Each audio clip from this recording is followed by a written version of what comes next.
Je pleure. Je pleure. Oh, que c'est magnifique.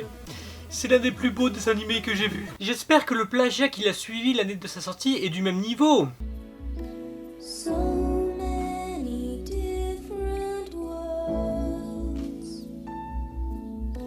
So many. Quelle indignité. Vous n'avez pas honte.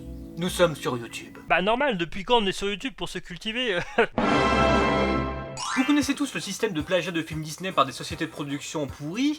Je vais pas vous en faire un résumé. Mais ces trucs-là, faut les voir pour le croire. Et celui dont on va parler est juste... horrible.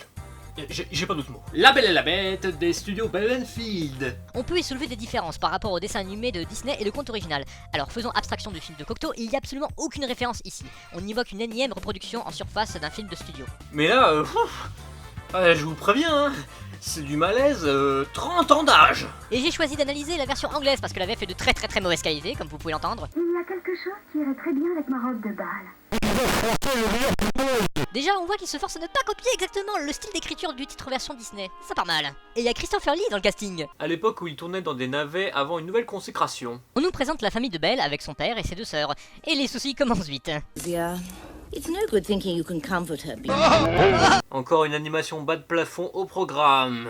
You're a good daughter, Beauty.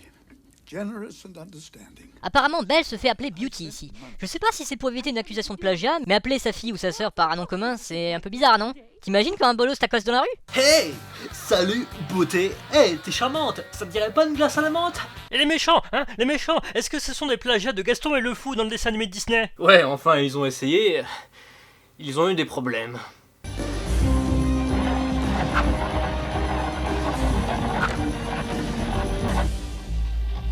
Bon, premièrement, c'est quoi ces gueules de chevaux? On dirait qu'il veut signifier « Oh, c'est les chevaux du méchant, eux aussi ils doivent l'être pour qu'on comprenne bien qu'ils sont mal intentionnés, tout ça !» Oh là là, c'est tronche. De toute façon, personne ne fera jamais mieux que la mienne dans l'épisode 1. This looks almost like heaven. Philippe, mon ami, Monsieur Dubois forme un home.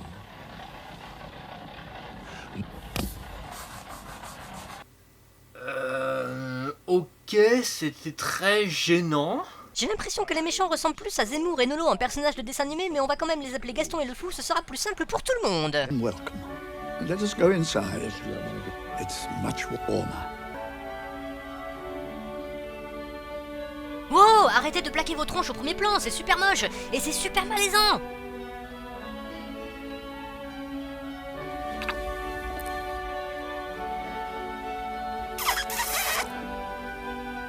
J'ai rien à dire, à part que Belle a une bouche de suceuse. Voilà. La discussion est animée par Gaston qui veut passer un marché avec le père de Belle pour que ce dernier rachète ses dettes. Tout ce qu'on peut résumer de cette séquence, c'est des mains de géant au premier plan, tête de con, bouche de suceuse, gémissement suspect, main de 3 doigts déformée à la Yoda et pieds amputés. There is one tiny condition to my offer. As you know, I have for some time admired Beauty. Évidemment, la condition c'est que si le père manque à son contrat, c'est Belle qui épousera Gaston. Oh là là, qu'est-ce qu'il est méchant Gaston, encore plus que dans l'original. Comme Rodon. Ah, le fou s'appelle Frodon dans cette version. Bah oui, il est petit, moche, et il est amoureux de Gaston.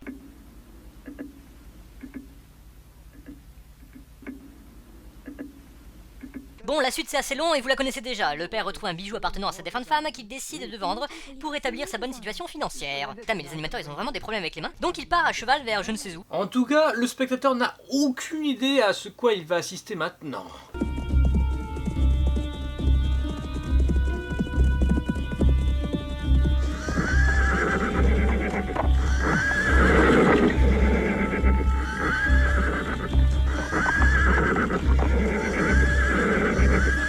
Well, what have you got for me this time? What the fuck? Entre les yeux exorbités du cheval, le rire de Triso du voleur.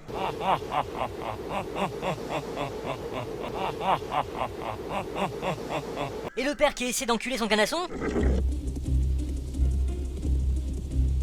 Non, non, je valide. Ce film est une chasse. Ah, ça craint! Immonde! Évidemment, comme par hasard, ceci était un coup monté de Gaston pour que celui-ci puisse épouser Belle si le père ne remplit pas son contrat. Le père est récupéré sur une civière par des nains, et on passe d'une séquence d'hiver à une séquence d'été, ellipse brillamment gérée comme on peut le constater. On découvre la servante en chef du château de la Bête, Madame Samovar, mais en forme humaine. Moi je dirais plutôt un sosie de café grand-mère. D'ailleurs, après s'être remis de son traumatisme du cheval exorbité, le père en profite pour draguer Madame Samovar avant d'aller enfin cueillir cette putain de rose qu'il veut offrir à Belle depuis le début. Et ça va être le fameux moment où la bête apparaît. Oh, comment que je suis trop impatient, comment que je suis trop impatient. Is this the way you repay my hospitality?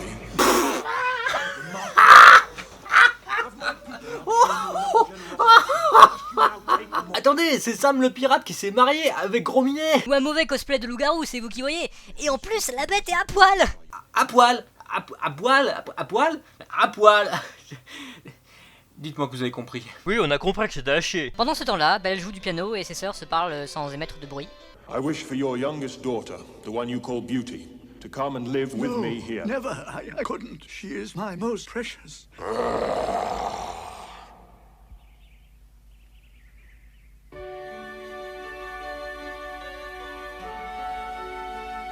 Je suis là pour voir un dessin animé. Je ne veux pas lire un texte qui montre que vous manquez de budget.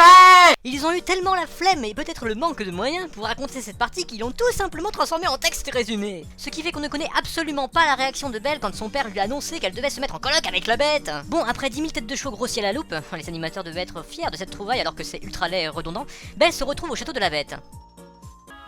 Hello, who are you? We're the garden keepers. Welcome to our humble home. Putain, le ref vocal les rend maléfiques, oh, bonjour l'empathie. Et je viens de remarquer que le blason de la bête, qui est censé représenter son rang et sa puissance dans la noblesse, ben c'est une grenouille. Une grenouille quoi. Le mec, son blason, c'est une grenouille. C'est comme si moi, dans mon émission, la mascotte, c'était ma main. On peut appeler la grenouille si tu veux changer de mascotte. Non, ça ira, merci. Le fou, envoyé comme espion, est en train de jouer à cache-cache dans le jardin. Si tu veux. Et ce qui s'ensuit dépasse l'entendement, comme d'habitude.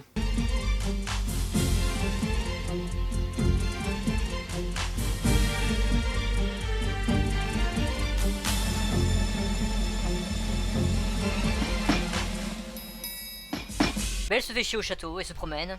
Qu'est-ce qu'elle s'amuse? Nous aussi. Someday my love will be here. Somehow I know that he's searching for me. Ça fait quelque chose de passer des belles chansons du dessin animé à ça. Par contre, c'est dommage qu'elle n'existe pas, la BO. Je l'aurais sans doute offerte à mon pire ennemi. Alors on tarde un peu sur la fameuse rencontre entre la Belle et la Bête. Sauf que celle-ci se déroule... Devinez quand? 19 minutes avant le générique de fin.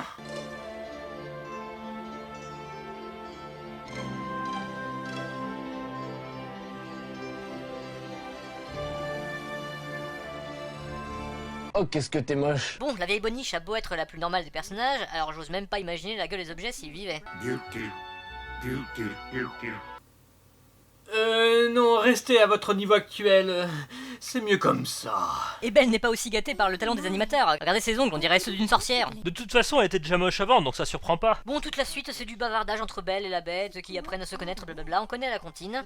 Pendant que le père réussit enfin à vendre son bijou à un déformé du nez. Même un gosse en maternelle, il oserait pas faire ça.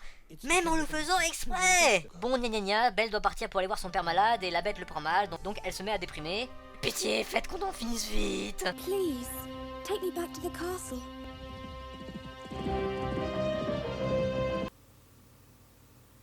Non, c'est pas possible. Vous vous foutez de ma gueule, les mecs, là. Vous vous payez ma putain de tête. Please don't die. Now that I realize how much you mean to me. You're the prince from my dreams. Putain, la gueule du prince.